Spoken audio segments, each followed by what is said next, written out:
Hello दोस्तों, मैं हूं उत्तम कुमार महर्षि। आप लोगों के लिए लेकर आया हूं आज एक नया टॉपिक क्लोरोप्लास्ट।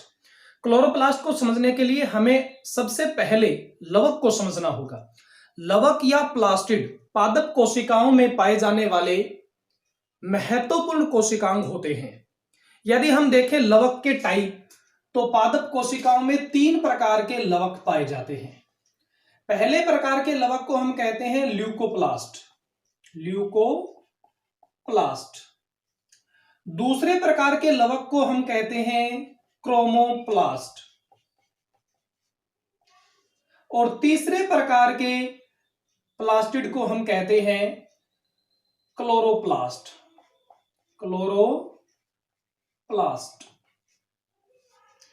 तो लवक या प्लास्टिड पादप कोशिकाओं में पाए जाने वाले महत्वपूर्ण कोशिकांग हैं जो 3 टाइप के हैं, ल्यूकोप्लास्ट, क्रोमोप्लास्ट और क्लोरोप्लास्ट। सबसे पहले हम देख रहे हैं यहां पर ल्यूकोप्लास्ट को। ल्यूको शब्द का मतलब होता है रंगहीन। ल्यूको शब्द का अर्थ क्या होता है? रंगहीन। और प्लास्ट शब्द कहां से आया है? लवक से। यानी ये कैसा लवक है? रंगहीन लवक है।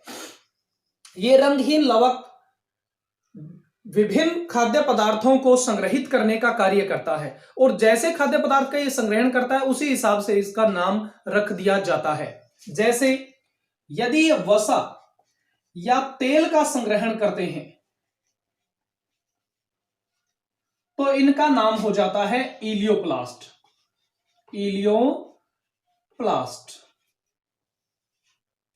यदि ये प्रोटीन का संग्रहण करते हैं तब इनको कह दिया जाता है प्रोटीनोप्लास्ट।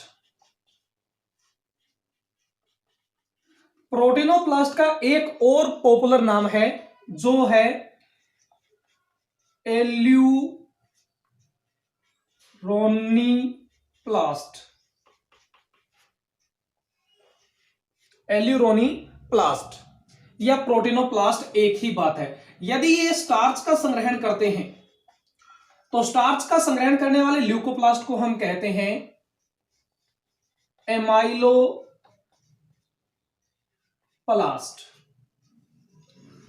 तो जिस प्रकार के भोज्य पदार्थ का ये संग्रहण करेंगे उसी प्रकार का इनका नामकरण कर दिया जाएगा। जैसे वसा का संग्रहण किया तो नाम क्या रखा हमने? इलियोप्लास्ट। प्रोटीन का संग्रहण किया तो प्रोटीनोप्लास्ट या एल्यूरोनीप्लास्ट। स्टार्च का संग्रहण किया तो हमने इसका नाम क्या रख दिया? एमाइलोप्लास्ट। यानी कुल मिलाकर देखा जाए तो ल्यूकोप्लास्ट का कार्य क्या है? भोजन को संग्रहित करना।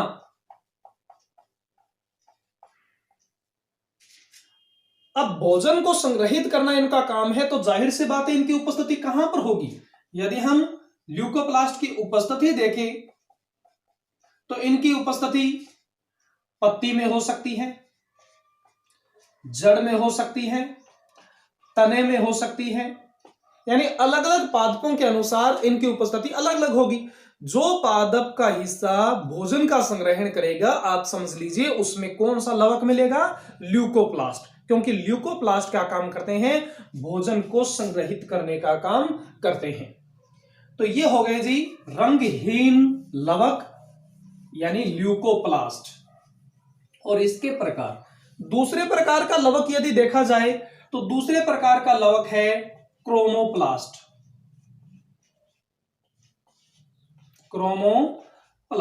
क्रोमो शब्द का अर्थ होता है रंगीन, कलरफुल। और प्लास्ट वही नाम है, प्लास्ट शब्द का अर्थ होता है लवक। यानी ये क्रोमोप्लास्ट कैसे होते हैं? नाम से स्पष्ट है, रंगीन लवक होते हैं।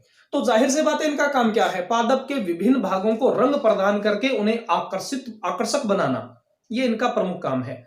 जैसे पुष्प यदि आकर्षक होंगे तो परागण हेतु कीटों को आसानी से आकर्षित किया जा सकता है। इसके अलावा ये विभिन्न फलों के अंदर, पत्तियों के अंदर भी अपना रंग प्रदान करते हैं। तो जाहिर सी बात है रंग प्रदान करते हैं तो इनके अंदर वर्णक कैरोटीन हो सकता है, इनके अंदर वर्णक ज़ैंथोफिल भी हो सकता है। ज़ैंथोफिल यानी क्रोमोप्लास्ट के अंदर बहुत टाइप के वर्णक आते हैं जैसे कि कैरोटीन और ज़ैंथोफिल, और ये क्या करते हैं, पादप के विभिन्न भागों को रंगीन बनाने का, उन्हें आकर्षक बनाने का कार्य ये करते हैं।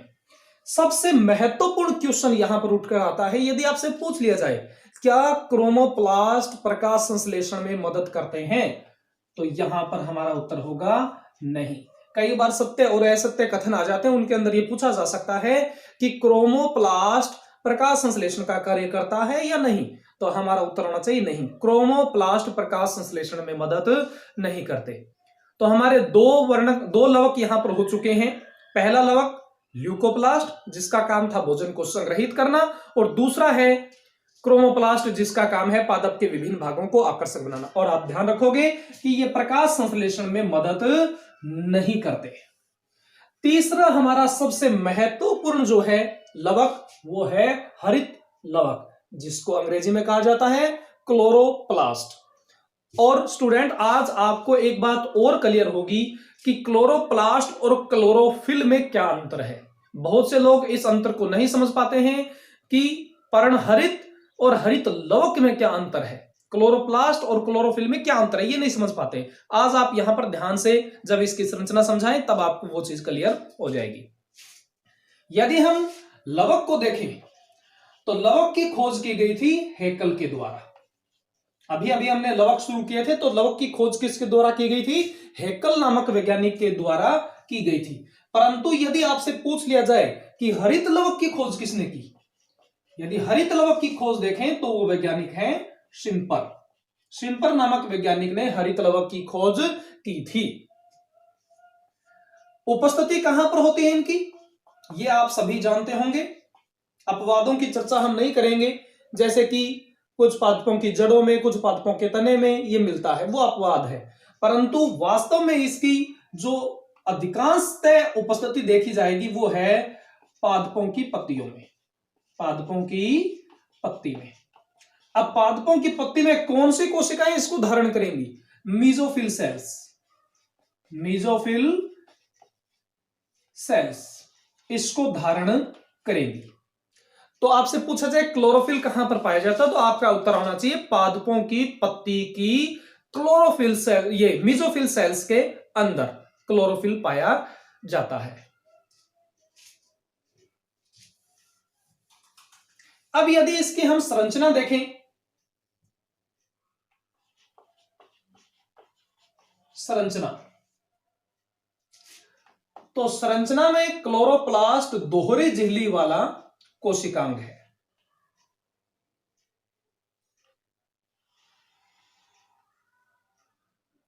माइटोकॉन्ड्रिया भी इससे पहले कैसा था, दोहरी झिल्ली वाला कोशिकांग था, ये भी दोहरी झिल्ली वाला कोशिकांग है। आप इस प्रकार से एक सिंपल सा डायग्राम बना सकते हो जिसमें दो झिल्लियां दिखाई गई हैं, ये बाह्य झिल्ली, ये हो गई इसकी आंतरिक झिल्ली, और दोनों झिल्लियों के बीच में जो आपको स्पेस दिखाई दे रहा है, इसी प्रकार का स्पेस दोनों झिल्लियों के बीच में माइटोकॉन्ड्रिया में भी था, उसको हमने कहा था पेरी माइटोकॉन्ड्रियल स्पेस, इसको कहेंगे पेरी प्लास्टिडियल, पेरीप्लास्टिड, क्योंकि प्लास्टिड है तो इसलिए नाम हो गया पेरीप्लास्टिडियल स्पेस। इसके अलावा यदि इसके भीतरी भाग को देखा जाए तो क्लोरोप्लास्ट के भीतरी भाग को हम दो प्रमुख भागों में डिवाइड कर सकते हैं। जो तरल अधात्री पदार्थ भाग है इसको कहा जाता है स्ट्रोमा, इस तरल भाग को हम क्या नाम देंगे, स्ट्रोमा। और इस स्ट्रोमा के भीतर कुछ सिक्के की चट्टेनुमा संरचनाएं दिखाई देती हैं इस प्रकार से। सिक्के की इन चट्टेनुमा संरचनाओं को कहा जाता है ग्रेना। यदि हम देखें तो इन ग्रेनाओं के मध्य इस प्रकार से मध्य पटलिका भी पाई जाती है, इसको हम कहेंगे मध्य पटलिका।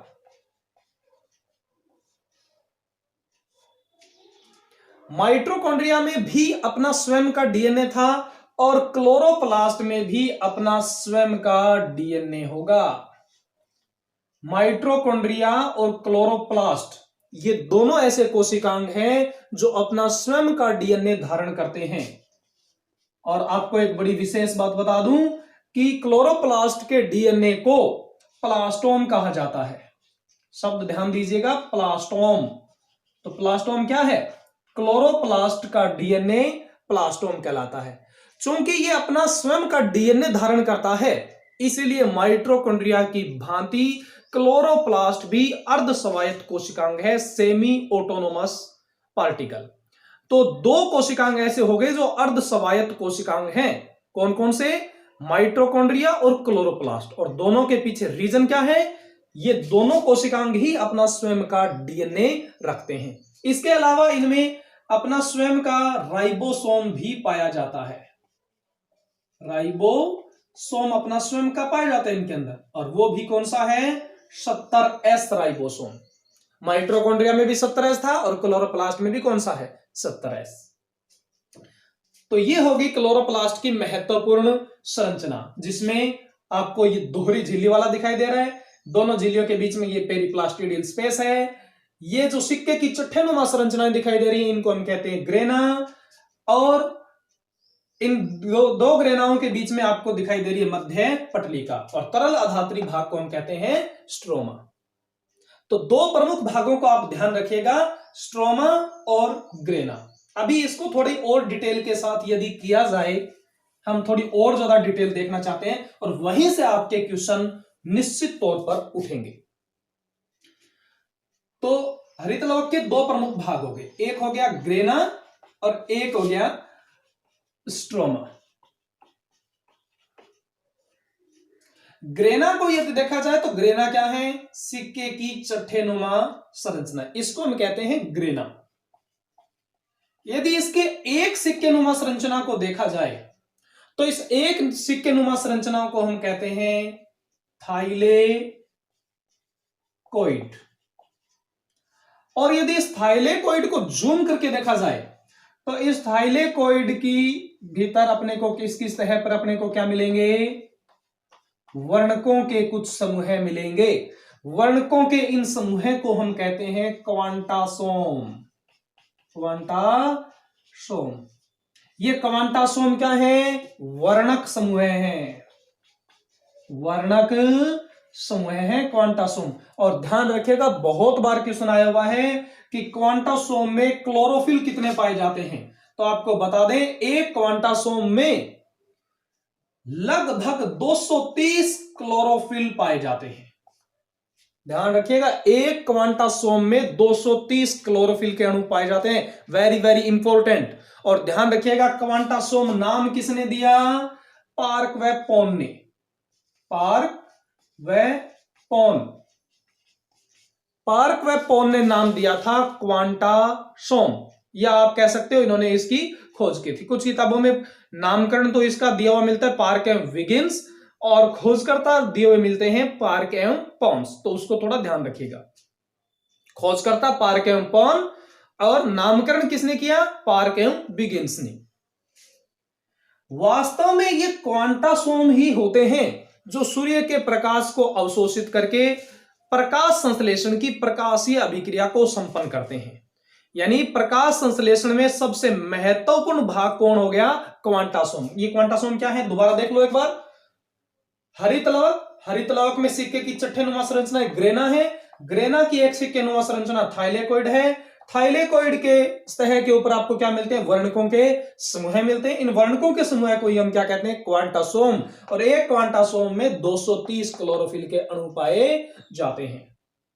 वास्तव में ये क्वांटासोम ही प्रकाश संश्लेषण की प्रकाशीय अभिक्रिया को संपन्न करते हैं। आपको यह ध्यान होना चाहिए कि प्रकाश संश्लेषण दो चरणों में संपन्न होता है। पहला चरण होता है प्रकाशीय अभिक्रिया और दूसरा चरण होता है अप्रकाशीय अभिक्रिया।